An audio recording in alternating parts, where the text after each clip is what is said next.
Asalaamu calaykum waraxmatullaahi wabarakaatu kusoo dhawaada channelka waa xilligii qisooyinka badnaa oo muuqaal ahaan usoo gudbinayay sheekada koowaad markii aan kulliyadda dhameeyay waxaan ku laabtay guriga waalidkay waqtigaas oo fasax ahayd 5 bil ka hor waqtigaas ayaan diinta islaamka soo galay laakiin waalidkay uma sheegin aakhirkii markii aan u sheegay aabahay aad ayuu u carooday gurigiina wuu iga ceeriyay hooyo waxay igu celisay meeshii aan deganaan jiray markii aan kulliyadda ku jiray waalidkay baa iga bixin jiray kirada guriga aan deganaa maadaama aan weli ku jiray waxbarasho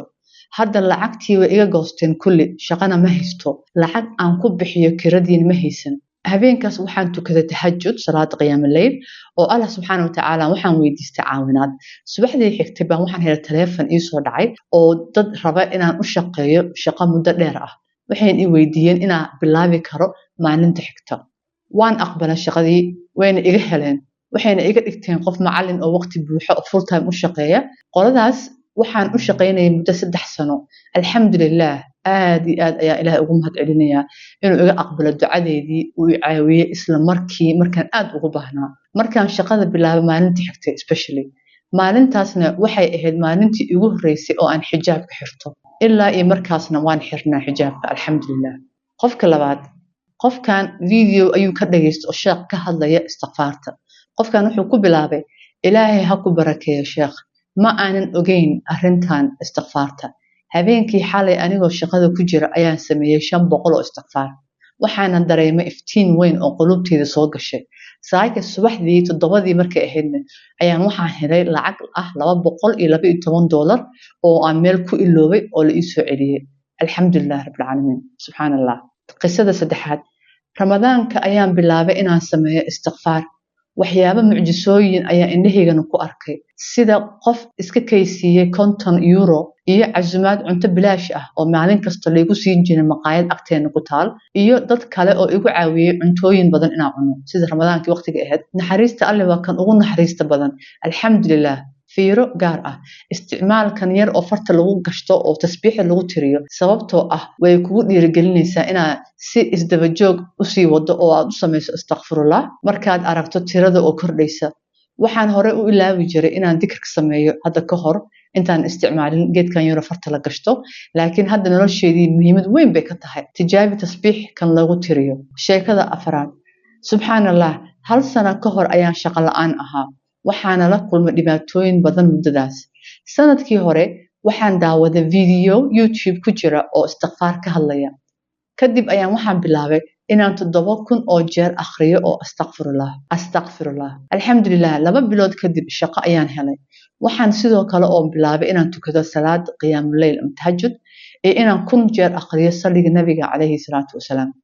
dhaqaale ahaan waan soo kabsaday alxamdulillaah waxaan dareemayaa inaan aad iyo aad ugu dhawaado Allah subxaanahu wa ta'ala awal waxaan jeclaan jiray inaan dhageysto music iyo inaan daawado filmaanta ama riwaayadaha oo waqtigayga firaaqada ah ku dhumiyo laakiin sanadkii la soo dhaafay waan joojiyay waxyaabahaas waxa aan aniga iska keenayna ma aha laakiin Allah baa weyn isaga i bedelay alxamdulillaah qofka shanaad subxaanallah waxaan akhriyay istighfaar badan xaqiiqdii Allah wuu i barakeeyay waxyaabo waaweyn oo aan helay waxa kamid ahaa koow waxaa la ii hadiyeeyay umra intii lagu jiray 10 maalmood ugu dambeeyay ramadaanka dhammaan kharashaadkii oo dhan waa la iga bixiyay business class kursiga oo diyaaradaha kan ugu qaalisan ayaa la iga bixiyay hotel oo xaramka ku dhow waa la iga bixiyay cuntadii safarkii iyo sideedii oo dhan lacagta iyadoo waa la iga bixiyay 2 maalmood kaliya ayaan haystay inaan isku diyaariyo waxay ahayd safar kadis ah aad ayaan uga farxay laakiin waan diiday inaan baxo sababtoo ah maxrum ima raaci karin baa la yiri kadib markaan diiday haweentii oo hadiyadan ii soo sheegtay 2 daqiiqo gudahood ayay igu soo wacday waxayna igu tiri waxaad wadan kartaa wiilka aad dhashay oo hadda ha ku noqdo maxramkaaga hadda marka waxay bixiyeen 2 qof qarashkoodii ilaahay ayaa u dharbaaxisay oo agtahay tan labaad oo qoftan ku dhacda waxay ahayd wiiga kadib markii aan ka soo laabtay safarkaas cajiibka ah waxaan helay fariin waxa la ii doortay inaan tago xajka anigoo marti u ah boqorka wadanka waxaan safarkan u watay wiilkaygii ugu yaraa mar kale qarash walba waa la iga bixiyay diyaaradii la iga bixiyay hotelkii la iga bixiyay cuntooyinka macaan oo dhan waa la iga wada bixiyay labada marba waxaan booqday Madiina sidoo kale alxamdulillaah wax kasta aan helay Allah ayaa mahad leh qofka lixaad waxaan lacag ku helaa inaan markasto iibiyo alaabo commission ayaan qaataa soo qofkaanito alaab buu iibiyaa markuu alaabta iibiyo kadib baa lacag la siinayaa laakiin haduusan alaab iibin lacag ma helayo soo commission buu qaataa waa sales uu ku jiraa qofkan mushahar joogto ah kuma shaqeeyo nolol adag ayaa isoo martay ayuu yiri qofkan muddo 1 sano iyo bar kadib markii aan daawaday video ku saabsan istighfar waxaan bilaabay inaan tartiib u sameeyo waxaana si tartiib ah u kordhiyay ilaa aan ka gaaro 3000 oo istighfar maalintii alxamdulillah 2 toddobaad gudahood waxaan soo xiray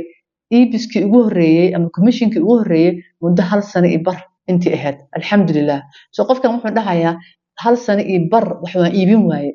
laakiin markuu istighfaarta sameeyay oo ilaa 3000 oo jeer maalintii uu sameeyay ayuu 2 wiig gudahood wuxuu ku helay inuu wax iibiyo oo lacagna helo qofka toddobaad saaxiibtay waxay guursatay qofkii ay aad u jeclayd arrintan arrin oo suurtagal namaba ahaynba sida iyada filanaysa iyadoo akhrinaysa astaghfirullah 100 jeer salaad walba ka bacdi qofka sideedaad mar anaga waxaan dhahnaa horto inta sheekadan gelin istighfaarta waxyaalaha waaweynka Ilaahay ku weydiisanaa laakiin qofkan barfiir wuxuu ku weydiistay habeen baan seexda anigoo waxba cunin sababtoo ah waqtigaas gaajo ima hayn laakiin markii aan hurdada ka soo kacbeen barkii cunto gurigiima wataalaba oo gaajo ay qabatay markaasaan bilaabay inaan istighfaar akhriyo wax yar kadib 10 daqiiqo ka bacdi ayaa gabar in adeertay ah qolka ka soo baxday iyadoo saxankii cunto wada iyadoo ay dhahaysa aniga waan soo cunteeyay hoo cuntadan cun waxaan iri yaa Allah mahadsanid alxamdulillah soo arrintan waxaan idinla wadaagayaa si ay rajo idinka dhumin Allah subhanahu wa ta'ala aaweyn oo kan abuur adduunkan marka qofkan qisada noo sheegay waa wax la yaab leh because wax micno lahayn la gaajo inta yar oo hadda ka dhamaatay frinjeerka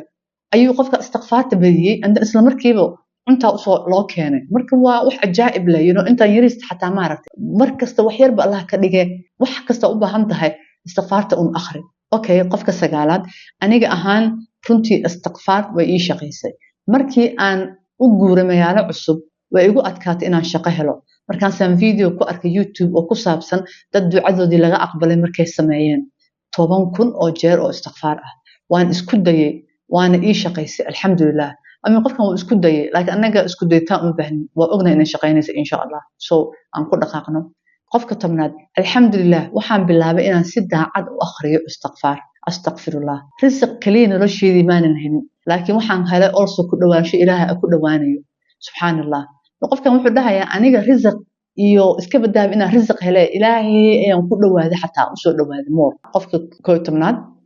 waxaan arkay in marka aan istighfaar kaliya bulshimada ka dhaho aysan faa'iido ii lahayn laakiin markaan si daacad ah u sameeyo anigoo xasuusanaya dambiyadayda waxay ii keentaa nafis aad u weyn qalbigayguna wuu dagaa tirada maaha waxa muhiimka ah ee tayada ayaa muhiim ah sidaa darteed waa in si daacad ah qalbigeena uu u toobad keenaa qofka 12aad qofkan wuxuu ka hadlayaa istighfaar akhris wuxuuna yiri Allah subhanahu wa ta'ala waxaan weydiistay xajka iyo shaqo lacag fiican leh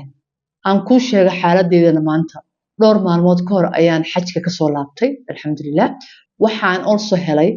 shaqo fiican oo lacag leh intaan xajka aadin ka hor Allah waa mid naxariis badan alxamdulillah soo qofkan istighfaar buu akhriyay ya Ilaahay wuxuu weydiistay xaj in la geeyo iyo in uu shaqo fiican oo lacag badan la helo xajkan hadduu ka soo laabtay qofkii intuusan xajka aadin ka horne shaqo lacag leh oo fiican wuu helay alxamdulillah qofka 13aad subhanallah arrintan istighfaarta khibro ayaan ku helay waxaan aaday umra anigoo lacag yar haysta sababtoo ah qarash badan ayaa iga baxay safarkii subhanallah 750 pound oo la dhiganta maybe $1,000 ayaa meel la iga soo celiyay maalintii labaad oo halkaas aan joogay so refund ayaa qofkan ayuu helay isagoo isdhahaya qarashkii wixii dhan wuxuu iga baxay safarkii marka maxaan isticmaali karaa anoo meesha joogo isla markii bangiga wax loogu soo shubo lacag soo istighfaarta markuu bilaabay qofkaas okay qofka 14aad iyo qofka ugu dambeeyay mucjisooyinka istighfaarta nolosheeda anaa indhahayga ku arkay muddo 9 sano ah ayaan waday inaan istighfaar akhriyo si la yaab lehna dhammaan dhibaatooyinkaygii dhan way iga baaba'een wax kasta oo nafteeda jeclaatana waan helay Allah na cafiyo amuuraheena noo fududay marka intaasaan kusoo ekeenayna maanta qisooyinkeena khayran isku ognahay wassalaamu calaykum waraxmatullaahi wabarakaatu